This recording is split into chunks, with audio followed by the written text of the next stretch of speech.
Oh boy, I guess it's time for more Toucher and Hardy on 98.5 The Sports Hub. We are Toucher and Hardy. You can watch us on YouTube. Subscribe to 98.5 The Sports Hub on YouTube. Tom Caron will be joining us. Dan Roche at 9 o'clock. Danny Roche missing us very much at the Woo Sox game. Again, Dan Roche had texted us on Tuesday and asked us if we wanted to go to an 11 a.m.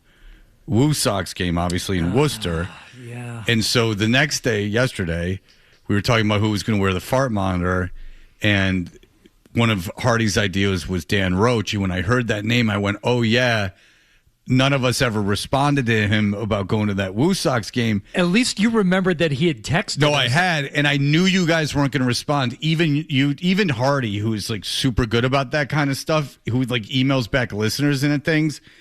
I don't not email back listeners because I'm above it. It's too much work. It would be, I mean, there's like 1,000, like 2,000, 2,500 of them. Like I'm too far behind.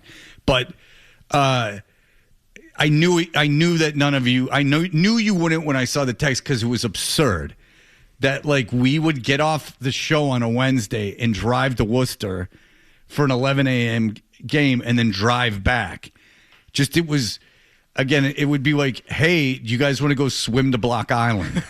It was just like, this was never going to happen. And it has nothing to do with Dan or the Woo Sox. I go to a Woo Sox game. I have gone to Woo Sox games. I love Dan. It's just the timing of it was preposterous. It was just nonsense. Just nonsense. And so he heard that, obviously, because he listens to the show a lot. And we'll have him on at 9.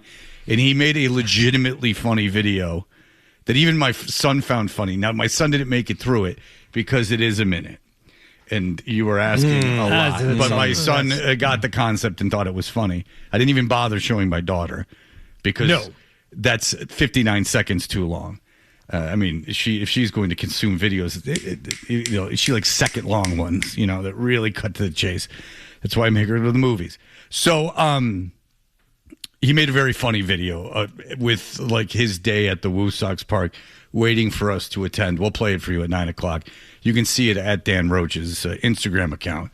We've all shared it in our stories. But it did actually make me laugh. I thought it was very funny and very well done. And a good response to none of us getting back at him. Even though John did get back to him in a typical John fashion, too little, too late. You would have been better off just not getting back to him at all. You noticed Hardy and I never got back to him. I thought it was a nice thing to do after we had that discussion. Can I ask you this? Did either of you text him that it was a good video? Yes. Okay. Yes. Yeah. Okay, you texted him that it was a good video? I did. Oh, no. I did. I texted him. I didn't accept the collaboration either. Ooh. I did text him. It just... I didn't accept the... I don't know if I was invited to collaborate. But I shared it in my stories. What? You didn't want to collaborate?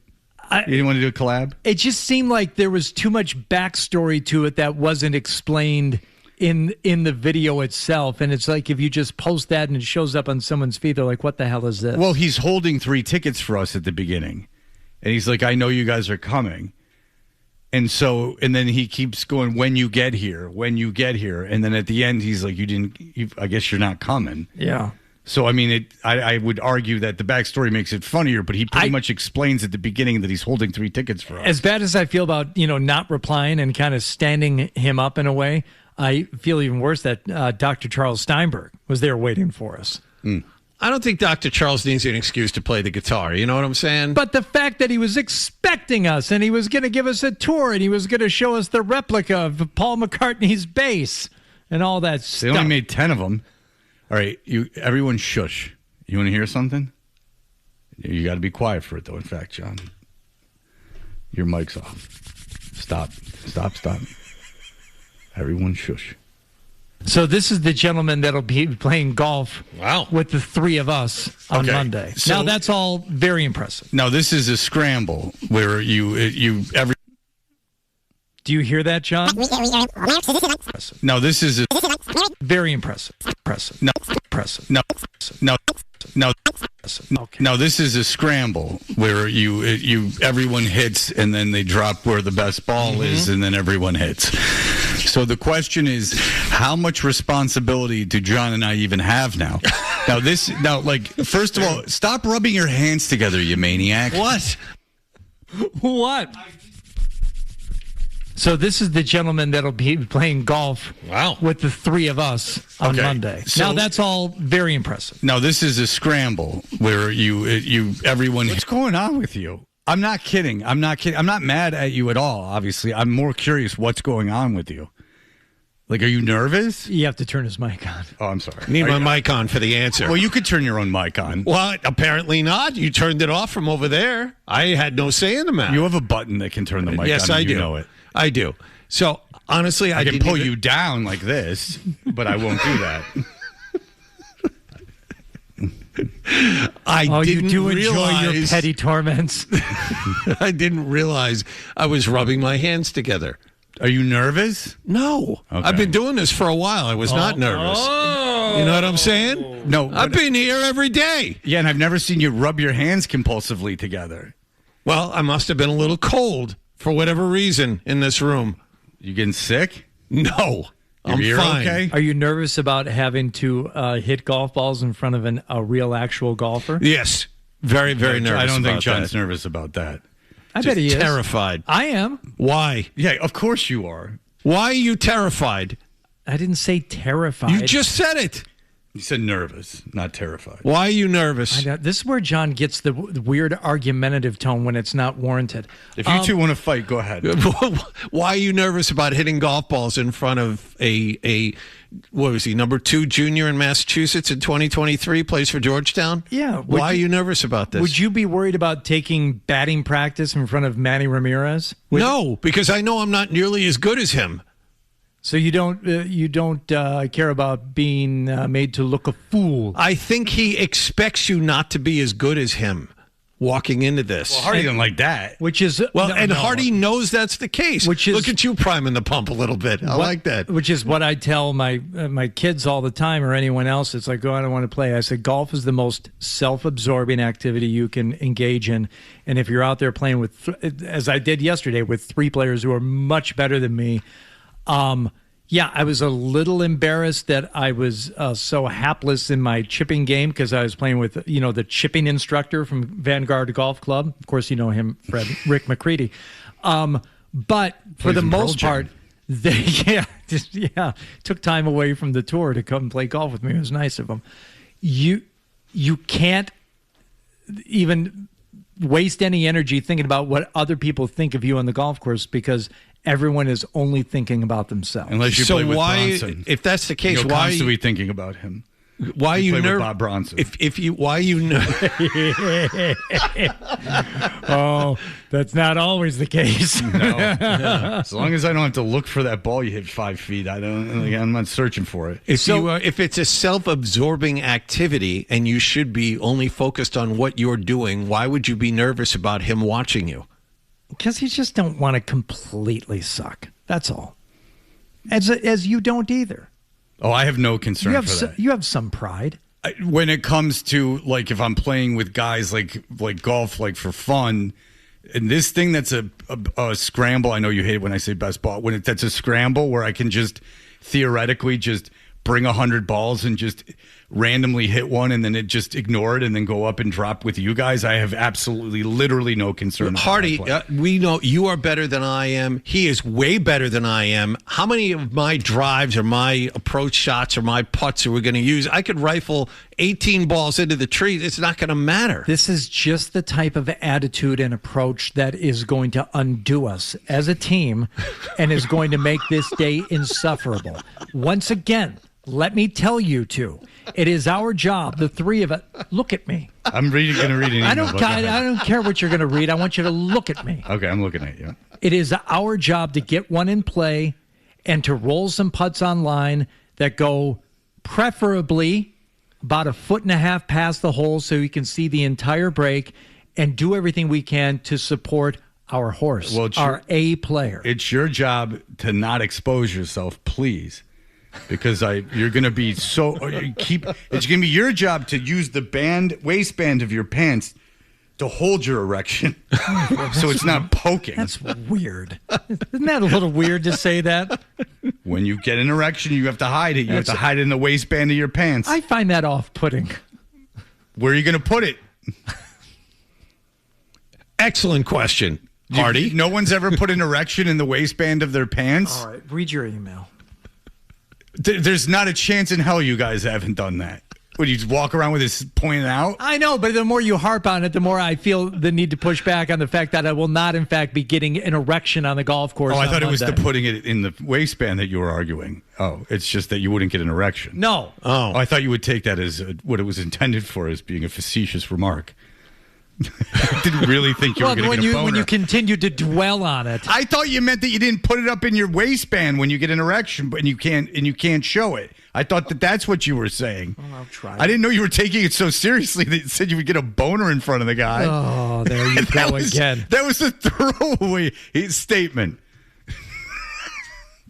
I thought you were challenging the boner in the elastic, and I'm like, there's no way you guys haven't done that. That's what you got to do. I mean, that's what you have to do.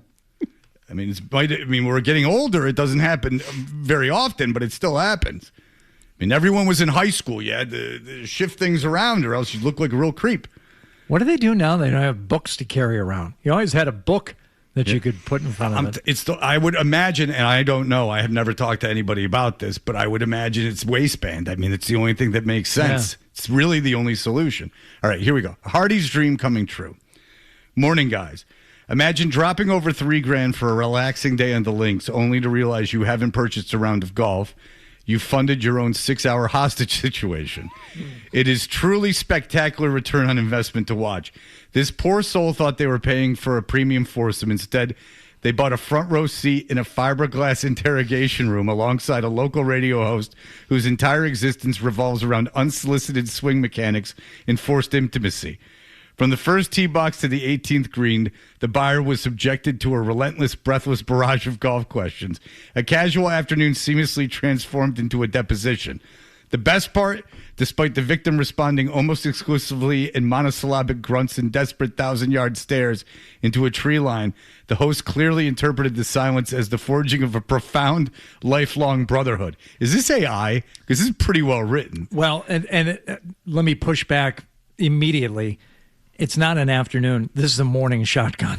We're going to be off the course probably by 1 p.m. So, incorrect. Yeah, 5 hours, maybe 6.5. It will be between 7 and 5 hours. So, CJ, you're almost certainly not listening. I don't even know if you know who we are or know what the radio station is. But we're going to have a great time, and the three of us are just going to be there to support you and your efforts. Yeah, I couldn't be happier that it's this guy. Doesn't care about the show and is really good at golf. And that means all the pressure that's off. Felger and Maz, they are under an intense amount of pressure because it's $10,000, and it's obviously from someone who likes the show. Mm-hmm. They best be performing, and they best feel guilty if they don't. Ryan, go ahead. So, Fred, just let you know, the waistband trick is still very much in use. In fact, my son and his friend and I were hanging out this weekend, and they were talking to me about inappropriate erections at school, and I taught them to move. All right, very good. Thank you. How old? 18. Pay it forward. I'll tell you. I really never talked about that with anybody. It was common sense.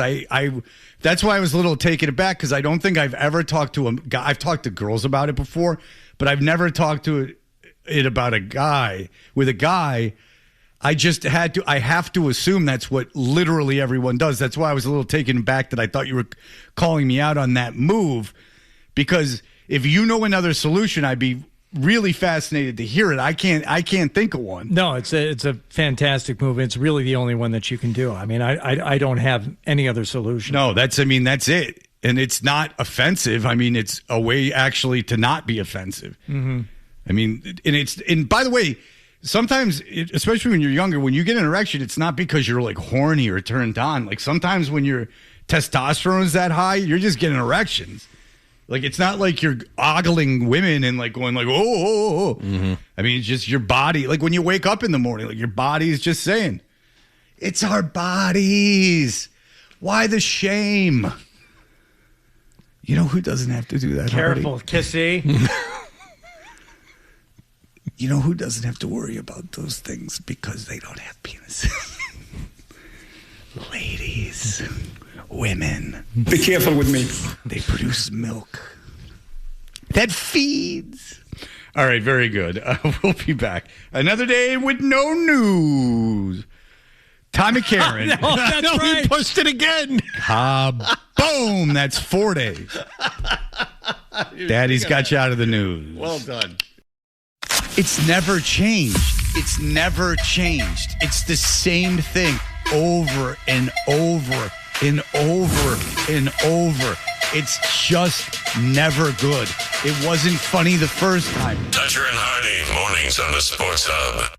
It feels like every time you tell his pitch, we win the game. So it's very good for us and for him that every time he pitch, we win the game, you know. Tom Caron is a studio host and broadcast announcer for NESN. You all right? Yeah. Making it Am sexy. I all right? I'm Do you making know- it sexy. Yeah. Let's see if Tom Caron knows. I bet you know this one, Fred. Do you know where that sample comes from? I do. Okay. No. What, Mrs. Doubleina? What, Yeah. No. This What's it from? From an album by The Monkees.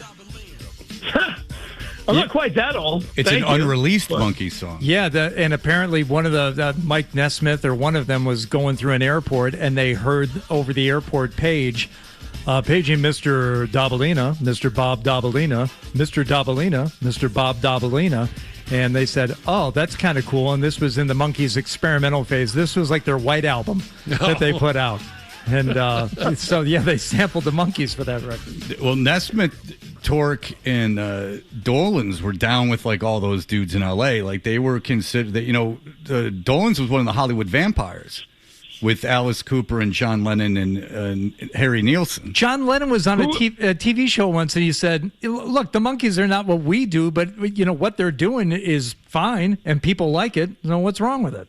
Tom, Who was the one who became like a producer, did Repo Man, and wasn't he one of the Monkees? Mike Nesmith is he became a whole visual guy. Yeah, he was a big artist, but I mean, Mickey Dolenz was hanging out with John Lennon. He was like one of John Lennon's best friends.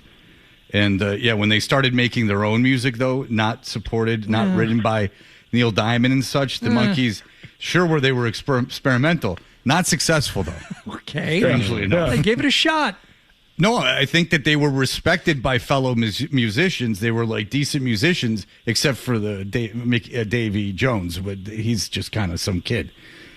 He was on the Brady Bunch, which won him a lot of fans in the underground. Girl, look what you've done to me. And it's good to feel that way, gal.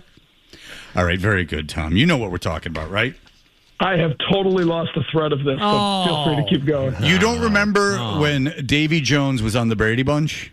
I don't remember that. I remember who was the pitcher. Don Drysdale was on the Brady Bunch. I remember that. Came and gave Greg some pitching lessons. See, that was the stuff I was paying attention to. The music stuff was a little out of my expertise. Well, I know about you in college, so don't get too cute. But that's trouble. Yeah, I know guys that went to college with you that have reached out. You're a good guy. You're a fun guy. All right, so but you do remember Don Drysdale not only on the Brady Bunch, he was also on what other sitcom that even was on earlier than the Brady Bunch, but was in wide syndication, and you've definitely seen several episodes of it. Ooh. I do not know this. Don Drysdale is the only athlete, and maybe only special guest, to be on both of these iconic family sitcoms. The Brady Bunch is the older of the two, both omnipresent when we were growing up in rerun. Wow. I'll take a stab on the Partridge Family. No, much bigger, much more iconic show. Now, not like maybe in its time, but an iconic syndicated show. It became not zeitgeist, but part of like our collective language. As big as the Brady Bunch? I mean, we're splitting hairs, but I would say yes, as big as the Brady Bunch. Wow. In retrospect, you could name every character on the show. Gilligan's Island. Gilligan's Island's a good guess, even earlier than Gilligan's Leave Island. It to Beaver. Wow. Kaboom. Wow. Nicely done. Donnie Drysdale is on Leave It to Beaver. Nicely done. And the Brady Bunch. There you go. All right. Was he giving thanks a lot, pitching tips on Leave It to Beaver? Why was he on?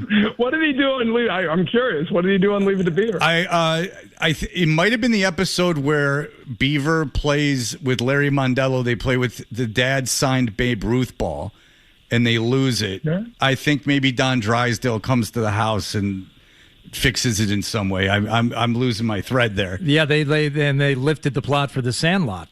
Yeah. Later became the Sandlot. No black guy in the Leave It to Beaver. They didn't have a black guy. Shocking. I'll tell you this. I still watch Leave It to Beaver. Kaboom.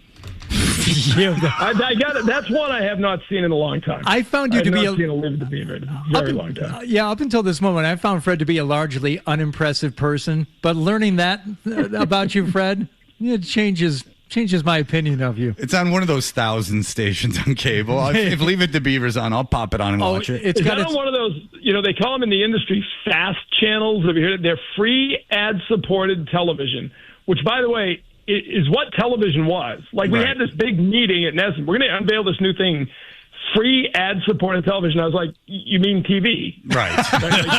You mean broadcast television. That's what right. TV was. Did you get a look after that? No, I was not invited to the follow-up meeting, I'll tell you that. Are you talking about, because I'm sure there was a lot of them. I've discovered the NYPD Blue channel on Roku. Yeah. So this feels like something like if you buy like a TV, an LG or something or other, you don't have to have cable. You don't have to have anything. All you need is a Wi-Fi connection, and they'll give you 1,000 channels of crap, including the Leave It to Beaver channel and the NYPD exactly right. That's what these are. These are sort of channels that are preloaded, and you can watch whatever's on them, whenever they're on. It's on all the time. I do like though that they tried to sell it as some revolutionary concept of broadcasting. It's like my kid in college said, if there's just one place where all these apps could come together, I was like, it's called a cable box. We had it all figured out. That's it. Yeah. That's it. It's like they could just put games where we could see them. Yeah, there's 4 networks, and they were on one of the networks. Yeah, they were on. All right, Tom Caron.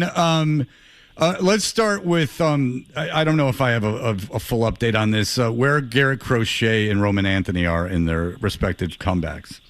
Well, the trouble is, at the moment, they're not doing anything. They're both shut down. I mean, Anthony's doing everything but swinging a bat, which is, the thing he needs to do. And he tried that, and they had to back off because he felt discomfort afterwards. So that, until he can start swinging a bat, and when you start swinging a bat, it's a long progression. First dry swings, then off a tee. He might still be taking dry swings, but he can't hit a ball right now. Or he hasn't been able to. So we're going to New York tonight.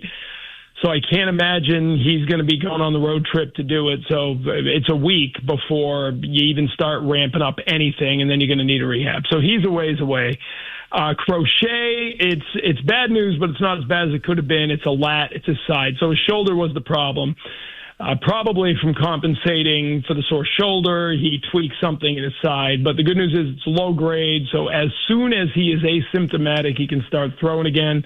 He says yesterday he said it's just a little bit tight. So I would assume that to happen in the next few days. The trouble is you're probably back to where he was last week, which is a live batting practice session, probably 2-3 of those. Then you got a rehab. So, you're talking probably best case scenario is 2 to 3 weeks, and that's if everything went fast. Because those are 5 days apart, right? Like if you're throwing live batting practice. The live BPs can be a little bit shorter than that, but at the end it'll go 5 days, right? Okay. So you might go, 1 inning, then 4 days later go like 2 innings of live BPs, then you start going 5 days. So 2 to 3 weeks, and that is assuming he remains asymptomatic through all these steps.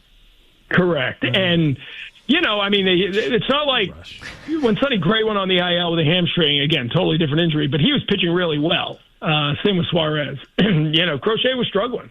I mean, there's no doubt about it. So in addition to all of that, he's then got to go down to the minors and make sure he's feeling confident and feeling back to the guy he was. So One thing I think we've been reminded here over the last month, both of those injuries, is there's always a lot of, it's going to be real quick. We don't even know if we need an IL. He'll be back in no time. You don't want to jump to the worst case scenario, but let's pump the brakes on the best case scenario every time, because these things take a while.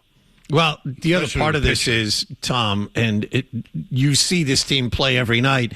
I prefer them not to rush them back at this point. I mean, this team is struggling. It really doesn't look like they're going anywhere. So why not wait until your two most important players are perfectly healthy before bringing them back? Yeah, totally agree. And the truth of it is they're pitching pretty well without Crochet. So, you don't need to rush him back to fill a hole. Tolle and Early have allowed you to survive. Now, I think today is a massive game for the team and for Brian Bayo, because he's going to start again. Oh. He's been, that last outing, he was brilliant, right? 64 pitches to get through 7 shutout innings. He's just got to be able to do it in the first inning. And they would, make no mistake, they would keep doing him as an opener if they had anybody who could open. Like Brendan Bernardino last year was really good at that. The guys they've used, Moran and Samaniego, have both been really good out of the bullpen, but they were bad in the first inning. So you don't want to mess those guys up. So you got to throw them in the deep water. But if he makes a good start today, then you can, all right, now your rotation is sort of back to being okay till Crochet comes back. And they're hitting the ball better as well. So I think you're right. You got to get these guys. I would not rush him back, even at the end. If it means an extra few days or a week, you got to take care of him and bring him back slow. Go back to Tolle for 1 second. I mean, look, this team had Mandy Ramirez at one point. They've had their fair share of kind of free spirit characters. Where does Tolle land on all of this? He's great. I mean, he's just. I saw Andrew Bailey, the pitching coach, use the word pure.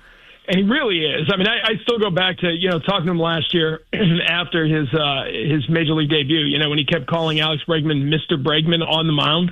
Come up, thank you, Mr. Bregman, when he gave him the ball back. And finally, Bregman was like, you can stop that. And on the plane a few days later, he told me, he called Trevor Story Trev, and then went running back to Early and said, hey, I just called him Trev. Like he's like the little big league being thrown on the plane, and he hasn't changed. It's a year later, and we had a graphic last night where expected ERA. I don't like expected numbers a whole lot, but they do for pitching sort of indicate stuff. And he was slotted between Skeens and Ohtani in expected ERA for the season, but he hasn't changed a bit. You saw him last night, like the ridiculous jump, like he was going to get a ball that was 30 feet over his head and yucking it up. And so somebody made the Mark Fidrich comp, which was kind of fun. It's okay to go out when you got nasty stuff. If you want to laugh and have a good time while you do it, good for you. And this team needs a little joy, doesn't it? Like, it's been fun to watch him pitch. Yeah, it would be nice to have something going on. I like the Fidrich comparison, though. I mean, because I remember it's funny you mentioned him, Tom. It's the first athlete I can remember as a kid, and not because the Tigers were so good at the time. It was just because he was an interesting character to watch, and it made otherwise, I guess not so entertaining games entertaining. Yeah, like it was a non-Red Sox game you'd want to watch, right? Like they weren't always easy to find, and if you were flipping around, you found Mark Fidrich on the mound, you'd stop and watch that. Yeah. And I think, you've been looking for a reason to watch this team. Well, every fifth day, Payton Tolle is a pretty good one right now because he's really good. I mean, he had 25 pitch first inning last night. You're like, all right, this is going to be a 3-4 inning start. He came back out and just shoved a 9-pitch, 1-2-3, everything a fastball in the second inning, and you just don't see that in this day and age. So he's been, he's really good. He's fun to watch. Yeah. All right. Well, listen, what about the kids saying that the team is struggling at home because of the amount of Kiner-Falefa. Falafel. Yeah. About the other, there's a lot. This team, Tom, just seems to be very concerned with what's happening in the crowd. Yeah, we talked to him yesterday about that. I talked to him for a little while one-on-one, and I think what he was trying to get to, this guy's a veteran. I mean, he's the starting shortstop at the Yankees a few years ago. He was with Toronto last year, with two outs away from the World Series win.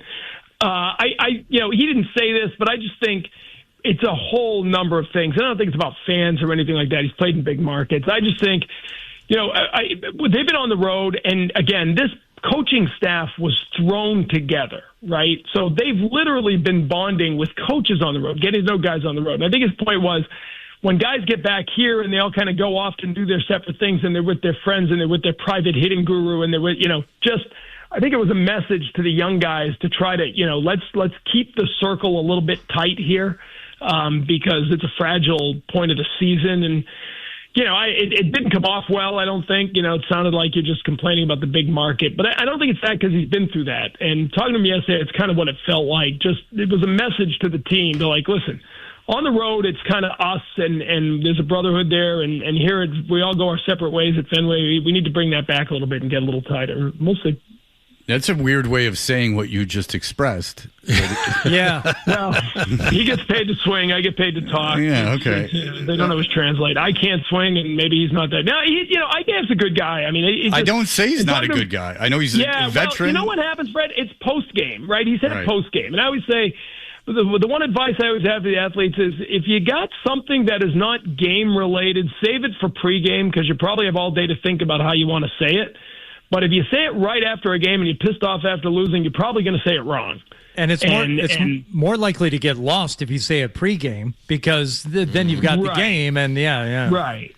Well, you also, if you say it pregame, and it doesn't matter the sport, if you say it pregame in the locker room of the clubhouse, we're going to follow up, and it's going to be a long conversation. Like post-game, you're going to say that, and then we're going to run over and talk to Contreras. I mean, there's not going to be the same chance to get the nuance of what you're saying in. So it's never, post-game, stick to balls and strikes. The pregame, you want to pontificate on the state of the world. Do that then. All right. Sounds like good advice. Tom Caron, as always, thank you. We look forward to talking to you next week. Good luck on NESN. He's the best. Great studio shows. Watch him on NESN. Thanks, Tom. No need to stop. Keep going. Thanks, guys. I know about him in college, too. How do you like that, Tom? You can stop. There's a break. You got to go to break. Yeah. He actually, I don't know what's going on with music. I love sports. Nah. I had a friend text me about it. He goes, I went to college with Tom. I was friends with him. Good time, Tommy. Interesting. All right. Let's just say, this was the era of Fish in Burlington, so there was actually a Burlington music scene. And so, if you ever saw Tom walking around a wet field in the middle of the night? Yeah. Interesting. That's just there were long walks back from those Fish shows. I'll just say that. Well, no, sometimes it rained. If he was, out for whatever reason on a farm, on a looking under cow crap on a dark night. Yeah, there you go. This could be Craftsbury Banjo Festival, another great music moment in Fish history. And completely enjoyable sober, too. It's so strange. All right, Tom. Tom. I don't know. I've never been this sober. No one has, Tom. That's why that whole genre of music exists. All right, Tom, thank you so much. We appreciate it. Thanks, guys. Goodbye. Appreciate it. There you go. I'm not kidding. A guy I know was friends with him in college. It's so funny. Ticket not punched. Hardy. No, the ticket's not punched. Fred. You got a bunch of stuff wrong when you talk. So much for this country. Dutcher and Hardy. This country's a bunch of buffoons that don't know the rules. You idiot. The Sports Hub. In the background, we have TVs on, and they keep showing that the World Cup, I guess France is going to be at Bentley. Mm-hmm. Look out, because Babson could annex it in the meantime. It's a World War II joke, my friend. France let everyone invade them. Oh, yeah. Very good. Thank you. History major. Yeah, you got that right. So I guess that France is going to be at Bentley, which is in Waltham, where we currently are. They have a beautiful campus, Bentley. And but that got to me thinking off air. I was talking to Hardy. I'm like, when is the World Cup coming? And Hardy said, I don't know. Soon, this summer. Yeah, it's just like it seemed like I know, but the summer is at least 2 more months. So when is it coming? So seems like something we should have known. But June 13th is the first match.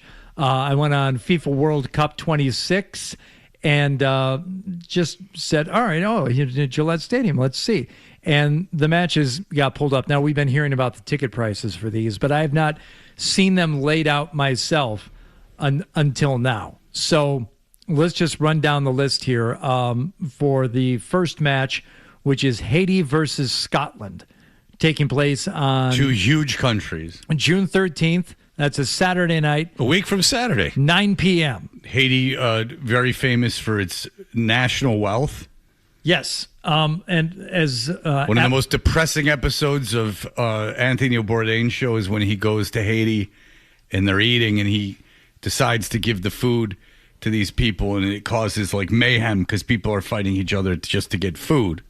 I apologize. Go ahead. No, but when we asked Abdo about this, he was, I think, correctly pointed out that Haiti may not even be able to field, the starting 11. They've had issues in the past with actually getting people out of Haiti to attend matches, visa and travel documents and things like that. But Haiti versus Scotland, get-in price. Now, again, this is on the FIFA World Cup 26 hospitality website. $2,100 for Haiti versus Scotland. It looks like the bargain match out of these, these first few, the ones that's happening on Tuesday night, June 16th, would be Iraq versus Norway. You can get into that match for $1,875. Sweet. Imagine if that was in Detroit, if you had Iraq playing in Detroit, $1 billion to get into that. That's absolutely true. You might as well have just had an Iraq. If Jordan were playing, forget it. You can't get in. No, if Iraq was playing in Detroit, that would be a 99.9% Iraqi crowd. If you don't know, that did not have to travel to get there. That lived in the surrounding area. If you don't know, Chaldeans are Catholic, but mostly Catholic Iraqis. They're of Iraqi descent, but they're of the Catholic religion. Mm-hmm. And next to Baghdad, Iraq, the largest city in Iraq, Detroit has the second most amount of Chaldeans in the world. So what I'm saying, John, is that Detroit has more Chaldeans than any city in Iraq except for Baghdad. Oh, my God. And they have to be, by definition, Iraqi. Yeah.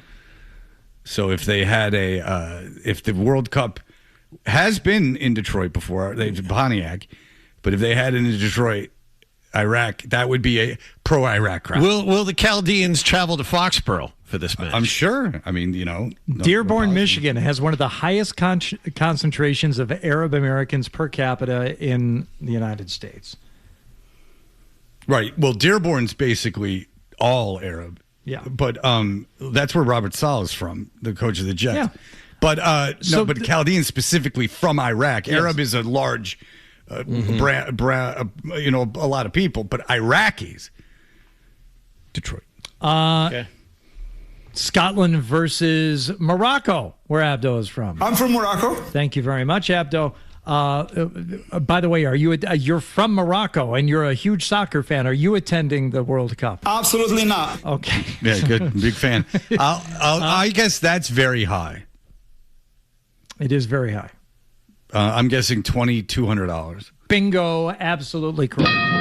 Nailed the number, $2,200. Because you have two countries that will travel. England versus Ghana. Okay, that is $3,300. No, $2,300. Okay. So they're all in the $2,000 range. Now, when you get to the next stage, matches 74 and 97, taking place June 29th and July 9th. The get-in price is $2,300, and then for that, and again, I understand the staging, what this means, but match 97, July 9th, which will be the last match at Gillette Stadium. That's a quarterfinal match. $5,250. That's go time. That's single elimination. That's a knockout round. That's lose and go home. So, I'll tell you this: is that all those ticket prices will go down. Don't you worry. These are pie in the sky ass.